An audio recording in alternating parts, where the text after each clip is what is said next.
সাম্ৰাজ্যত ওলাইছে যে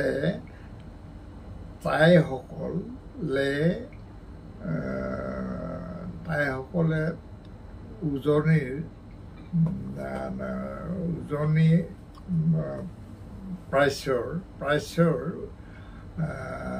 প্ৰাচ্য দেশ ৰাছিয়াৰ পূবত প্ৰাচ্য দেশত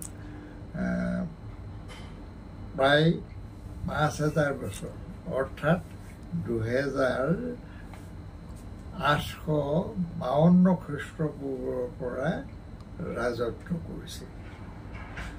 সেইদৰেই তাই বুলি শব্দ এটা সৃষ্টি হ'ল ৰাজকুমাৰসকলৰ। প্ৰথম এই ৰাজকুমাৰ যুৱকসকল হ'ল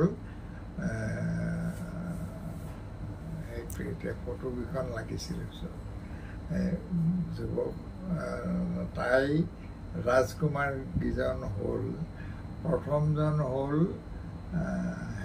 পাহৰি গৈছোঁ এতিয়া সেইবিলাক কিতাপখনত আছে হিষ্টৰী মই তাত লিখিছোঁ যে এই তাইসকলৰ ৰাজকুমাৰসকলৰ শাসন কৰিবৰ কাৰণে প্ৰথম ৫খন প্ৰভিন্স আছিলে। এই 5খন লগ লগাই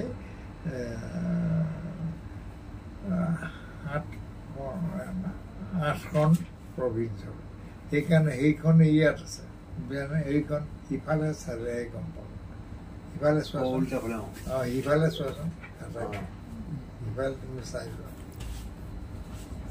উৰণীয়া স্বৰ্গৰ পৰা আহোম বগৰী আহিছে। স্বৰ্গৰ পৰা আহোম বগৰী লৈ আহিছে। সেইখনক কি কয় ৰুংচেং বুলি কয়। এই ৰুংচেংজনীয়ে আহোম বগৰী লৈ আহে আৰু আহোম মানুহবিলাকৰ বহুত দিন জীয়াই থাকে। চীনে যেতিয়া আমাক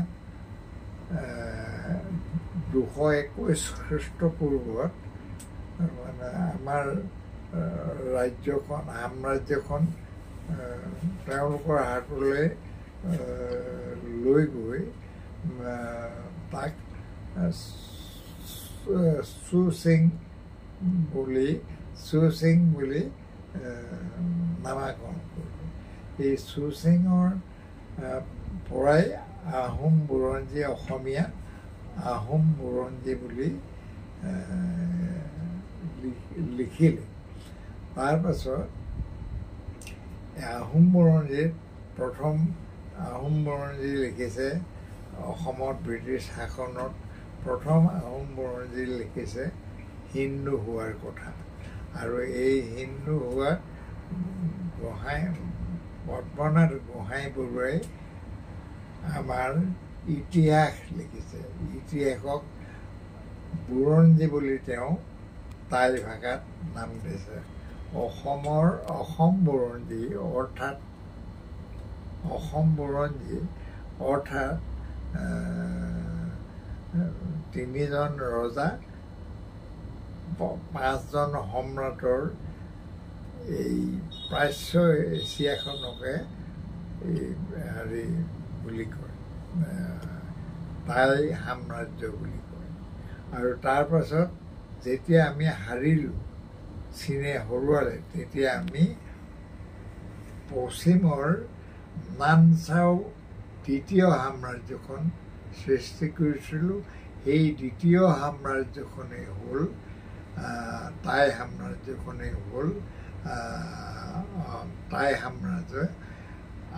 আসাম য'ত মানুহ নাছিল তেতিয়া এই আসাম দেশ হেৰি কৰি। এটা কথা তোমালোকে মন কৰিবা, এই আমাৰ অবলং চিফ মিনিষ্টাৰ মানে প্ৰাইম মিনিষ্টাৰ বুলি ক'ব লাগিব, গৌৰৱৰ বাপেক তৰুণ গগৈয়ে হ'ল মানে আমাৰ প্ৰথম অসমৰ চিফ মিনিষ্টাৰ। অসম কোনোদিনেই ভাৰতবৰ্ষৰ লগতে বৰ্তমান ভাৰতবৰ্ষৰ লগত নাছিল। সেই কথা আমি কেছ দি এই আসাম দেশ বুলি এতিয়াও চৰকাৰে উত্তৰ দিব নোৱাৰাৰ কাৰণে এতিয়াও আসাম দেশ হৈ আছে। তেওঁলোকে এইখন অসম কৰিবলৈ লৈছে। অসম এতিয়াও অসম নাম হেৰি হিচাপে নহয়, আইনগত হিচাপে নহয়, এতিয়াও অসমৰ নাম আসাম। হা বড়ো ভাষাত হা মানে ঠাই বা কিংডম। চান মানে পাহাৰৰ দ্বিতীয় বংশ। হাচানৰ পৰা আচান, আচানৰ পৰা অপভ্ৰংশ হৈ আসাম দেশ, এতিয়া আসাম দেশ।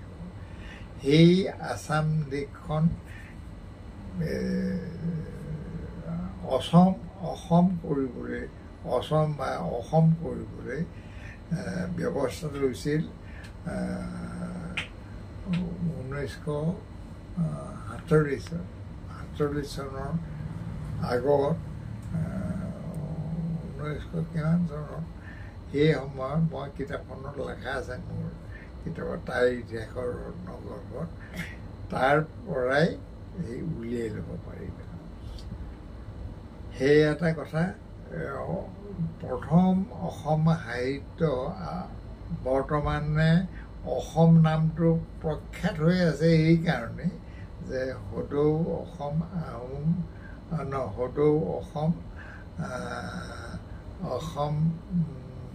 সাহিত্য সভা, এইখন পুৰণি একে ধৰণৰে সদৌ অসম আহোম সভাৰ জন্ম হৈছিল 1919 ব্ৰিটিছ ৰাজত্ব। সেই সময়ত উজনি অসমত আহোমসকলে অসম কংগ্ৰেছক মানে হেৰি কৰিছিল, কণ্টেষ্ট কৰিছিল। ঠিক তেনেকৈ নামনি অসমত মুছলমানসকলে মানে কণ্টেষ্ট কৰে। কণ্টেষ্ট মানে নিৰ্বাচনত। এই ধৰণেই প্ৰথম আসাম দেশৰ নাম আসাম দেশ আছিল, এতিয়াও আছে। হাইকোৰ্টত এই কথা আমি কেছ দি সেইখন এতিয়াও আসাম দেশ এতিয়াও হৈ আছে। এইটো এতিয়া আসামৰ খ্যাত নামটো হ'ল অসম হৈ আছে, কিন্তু প্ৰকৃততে ইয়াৰ নাম আসাম দেশ। আৰু এই আসাম দেশৰ কোনোদিনেই বৰ্তমান ভাৰতৰ লগত নাছিল। আৰু এতিয়া স্বাধীনতাৰ পাছত আসাম দেশ ভাৰতৰ লগত চামিল হৈছে। সেইকাৰণে বিদেশী বুলি আমি যাক কওঁ, কোনো সংজ্ঞা অসমত নাই। কাৰণ বিদেশী আজিও খেদিব পৰা নাই, কাহানিও খেদিব পৰা নাই।